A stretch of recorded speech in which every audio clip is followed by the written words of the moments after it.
Om Namo Venkatesaya. Welcome to TTD latest updates. నేను మీ మునిలక్ష్మిని.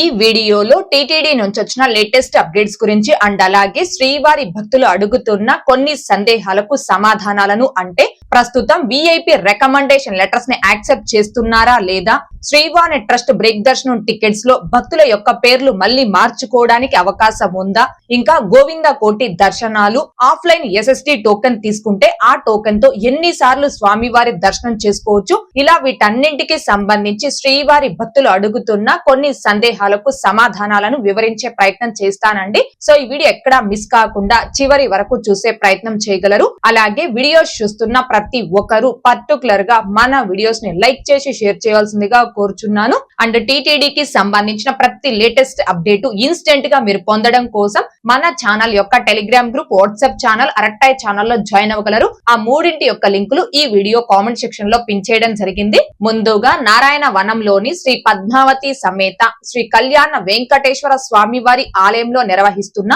వార్షిక బ్రహ్మోత్సవాల్లో భాగంగా 8వ రోజు అయిన ఈ రోజు ఉదయం స్వామి వారికి రథోత్సవం అత్యంత వైభవంగా నిర్వహించారు. గోవింద నామ స్మరణలు, మంగళ వాయిద్యాలు, భజనలు, వేద ఘోషల మధ్య స్వామివారి రథోత్సవాన్ని టీటీడీ వారు అత్యంత ఘనంగా నిర్వహించారు. ఇక నెక్స్ట్ టీటీడీ ఆధ్వర్యంలో నిరుపేదలకు ప్రాణ రక్షక వైద్య సేవలు అందిస్తున్న శ్రీ వెంకటేశ్వర ప్రాణదాన ట్రస్ట్ కు తిరుపతికి చెందిన బాలాజీ రైల్వే డివిజన్ సాధనా సమితి కన్వీనర్ శ్రీ కుప్పాల గిరిధర్ కుమార్ కుటుంబ సభ్యులు 10 లక్షల విరాళాన్ని ఈ రోజు అందించడం జరిగింది.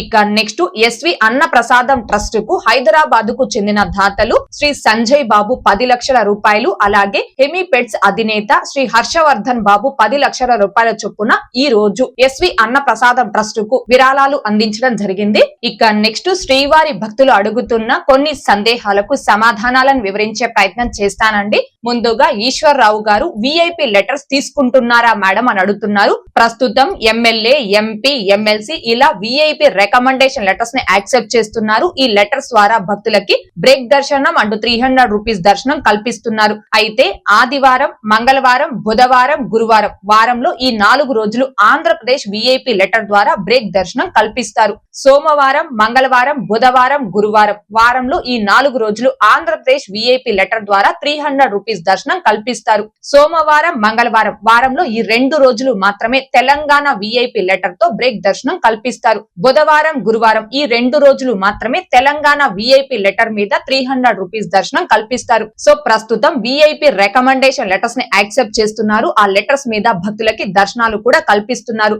రీసెంట్ గా అంటే జూన్ 1వ తేదీన మన ఛానల్ ఫాలోవర్ సంతోషి గారు ఎమ్మెల్సీ లెటర్ తో దర్శనం చేసుకోవడం జరిగింది. వాళ్ళ యొక్క ఎక్స్పీరియన్స్ ను కూడా మన మెయిన్ ఛానల్లో కామెంట్ ద్వారా తెలియచేయడం జరిగింది. అలాగే నెక్స్ట్ సోము గారు ఎస్ఎస్డి టోకన్స్ తో నెలలో ఎన్ని రోజులైనా దర్శనం చేసుకోవచ్చా అని అడుగుతున్నారు. తిరుపతి ఆఫ్లైన్ ఎస్ఎస్డి అండ్ దివ్య దర్శనం టోకెన్ మీరు తీసుకుంటే మీకు ఇచ్చిన టోకెన్ లో దర్శనానికి ఏ తేదీ అయితే మెన్షన్ చేసి ఉంటారో ఆ ఒక్క తేదీలో మాత్రమే, అంటే ఆ రోజు మాత్రమే ఆ టోకెన్ ద్వారా స్వామివారి దర్శనం చేసుకోవచ్చు. అంతేకాని ఆ టోకెన్ తో మళ్ళీ మీరు స్వామివారి దర్శనం చేసుకోవడానికి అవకాశం లేదు. ఎస్ఎస్డి టోకన్స్ అనే కాదండి, ఏ టికెట్స్ అయినా కూడా, అంటే ఆన్లైన్ లో బుక్ చేసుకునే ఆర్జిత సేవలు కావచ్చు, వర్చువల్ సేవ 500 రూపీస్ దర్శనం టికెట్స్, అంగప్రేక్షం సేవా టికెట్స్, సీనియర్స్ దర్శనం టికెట్స్, 300 రూపీస్ టికెట్స్, శ్రీవారి ట్రస్ట్ బ్రేక్ దర్శనం టికెట్స్, ఇలా ఏ టికెట్స్ అయినా కూడా మీరు ఏ తేదీకి అయితే బుక్ చేసుకుంటారో ఆ టికెట్ మీద ఏ తేదీ అయితే దర్శనానికి మెన్షన్ చేసి ఉంటారో ఆ ఒక్క తేదీలో మాత్రమే ఆ టికెట్ తో స్వామివారి దర్శనం చేసుకోవచ్చు. అండ్ ఇంకొకటి, తిరుపతి ఆఫ్లైన్ ఎస్ఎస్డి అండ్ దివ్య దర్శనం టోకన్స్ వన్స్ ఒక్కసారి మీ ఆధార్ కార్డ్ తో తీసుకున్నారు అంటే మళ్ళీ ఆఫ్లైన్ ఎస్ఎస్డి అండ్ దివ్య దర్శనం టోకెన్ తీసుకోవడానికి కంపల్సరీ 30 రోజులు, అంటే 1 నెల రోజుల గ్యాప్ అనేది ఉండాలి. అలాగే నెక్స్ట్ హెచ్డి జీవైటీ గారు శ్రీవాణి బ్రేక్ దర్శనం రీషెడ్యూల్ లో ఫస్ట్ ఉన్న వారు కాకుండా వేరే వాళ్ళ పేర్లు మార్చుకోవచ్చా అని అడుగుతున్నారు. శ్రీవాణి ట్రస్ట్ బ్రేక్ దర్శనం టికెట్స్ ని మీరు బుక్ చేసుకున్నాక ఆ టికెట్ ని రీషెడ్యూల్ చేసుకునేటప్పుడు టికెట్ లో ఉన్న పర్సన్ నేమ్స్ కాకుండా వేరే పర్సన్ నేమ్ ని యాడ్ చేసుకోవడానికి ఎలాంటి ఆప్షన్ లేదండి.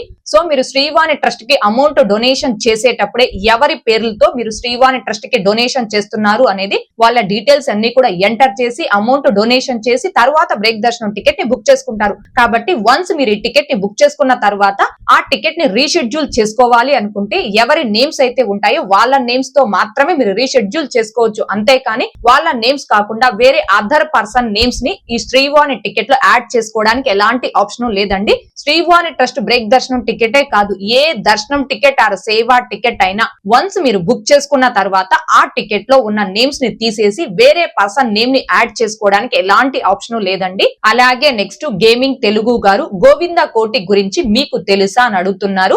యువతలో సనాతన హైందవ ధర్మాన్ని పెంపొందించడం కోసం 2023 సెప్టెంబర్ 5వ తేదీన అప్పటి టిటిడి పాలక మండలి సభ్యులు రామకోటి తరహాలో ఈ గోవింద కోటిని అందుబాటులోకి తీసుకురావడం జరిగింది. ఈ గోవింద కోటి ద్వారా భక్తులకి స్వామివారి దర్శనం ఎలా కల్పిస్తారు అంటే 25 సంవత్సరాల లోపు పిల్లలు ఎవరైతే గోవింద కోటి రాస్తారో అంటే కోటి సార్లు గోవింద రాస్తారో ఆ రాసిన భక్తుడితో పాటుగా వారి కుటుంబంలో మొత్తం 5 మందికి స్వామివారి విఐపి బ్రేక్ దర్శనం కల్పిస్తారు. ఒకవేళ 10,01,116 సార్లు ఎవరైతే రాస్తారో ఆ రాసిన ఒక్క భక్తుడికి మాత్రమే స్వామివారి బ్రేక్ దర్శనం కల్పించడం జరుగుతుంది. సో ఈ గోవింద కోటిని 2023 సెప్టెంబర్ 5వ తేదీన అప్పటి టిటిడి పాలక మండలి సభ్యులు పాలక మండలిలో నిర్ణయం తీసుకొని అఫీషియల్ గా అనౌన్స్ చేయడం జరిగింది. 2023లో అఫీషియల్ గా అనౌన్స్ చేస్తే 2024 ఏప్రిల్ 30వ తేదీన బెంగళూరుకు చెందిన ఇంటర్మీడియట్ విద్యార్థిని కీర్తన అనే అమ్మాయి 10,01,116 సార్లు గోవింద నామం రాసి మొట్టమొదటిసారిగా స్వామివారి విఐపి బ్రేక్ దర్శనం చేసుకోవడం జరిగిందండి. ఇది గోవింద కోటి దర్శనాలకి సంబంధించి. అలాగే నెక్స్ట్ కీర్తన గారు బ్రహ్మోత్సవాల టైంలో ఆర్జిత సేవలు ఉంటాయని అడుగుతున్నారు. బ్రహ్మోత్సవాల తేదీలకి ఆర్జిత సేవలు కావచ్చు, అంగప్రక్షణం సేవా టికెట్స్ కావచ్చు, సీనియర్ సిటిజన్ దర్శనం టికెట్స్ కావచ్చు, వర్చువల్ సేవల ద్వారా దర్శనం టికెట్స్ కావచ్చు, ఇలా ఈ టికెట్స్ అన్నింటినీ కూడా టిటిడి వారు రద్దు చేస్తారండి. బ్రహ్మోత్సవాల తేదీలకి కేవలం 300 రూపీస్ స్పెషల్ ఎంట్రీ దర్శనం టికెట్స్ ని మాత్రమే రిలీజ్ చేయడం జరుగుతుంది. అలాగే నెక్స్ట్ నాగేశ్వర్ రెడ్డి గారు, మేడం నా వైఫ్ జెండర్ మేల్ అని బుక్ అయ్యింది, ఏమైనా ప్రాబ్లం అవుతుందా అని అడుగుతున్నారు. దర్శనం టికెట్స్ ఆర్ సేవా టికెట్స్ ని బుక్ చేసుకునేటప్పుడు మీ నేము, మీ ఆధార్ నెంబర్ ఈ రెండు కూడా మిస్టేక్స్ లేకుండా కరెక్ట్ గా ఎంటర్ చేయాలి. జెండర్ మేల్ ఆర్ ఫీమేల్ ఏది సెలెక్ట్ చేసుకున్న పెద్ద ఇబ్బంది ఏమి ఉండదండి. ఎందుకంటే మీరు దర్శనంకి వెళ్లేటప్పుడు మీ యొక్క ఆధార్ కార్డ్ అనేది మీతో పాటు తీసుకొని వెళ్తారు కాబట్టి gender male or female select చేసుకున్న ప్రాబ్లం ఏమి ఉండదు. కానీ మీ నేము, మీ ఆధార్ నెంబర్ ఈ రెండు కూడా కరెక్ట్ గా మీరు ఎంటర్ చేసి ఆ టికెట్స్ అనేవి బుక్ చేసుకోవాల్సి ఉంటుంది. ఓకే అండి, ఈ వీడియోలో ఇప్పటి వరకు టీటీడీ నుంచి వచ్చిన లేటెస్ట్ అప్డేట్స్ గురించి అండ్ శ్రీవారి భక్తులు అడుగుతున్న కొన్ని సందేహాలకు సమాధానాలను వివరించే ప్రయత్నం చేశాను. ఈ వీడియో మీకు నచ్చినట్లయితే ఖచ్చితంగా లైక్ చేయగలరు, అలాగే షేర్ చేయగలరు. ఇంకా ఎవరైనా మన ఛానల్ ని సబ్స్క్రైబ్ చేసుకోకుండా ఉంటే దయచేసి సబ్స్క్రైబ్ చేసుకోగలరు. అండ్ తిరుమల తిరుపతి దేవస్థానాలకు సంబంధించి మీకు ఇంకా ఏమైనా సందేహాలు కనుక ఉంటే కాల్ మీ ఫర్ యాప్ ద్వారా కాల్ చేసి నాతో డైరెక్ట్ గా మాట్లాడి ఎప్పటికప్పుడు మీ డౌట్స్ ని క్లారిఫై చేసుకోవచ్చు. ఓం నమో వెంకటేశాయ. Thanks for watching.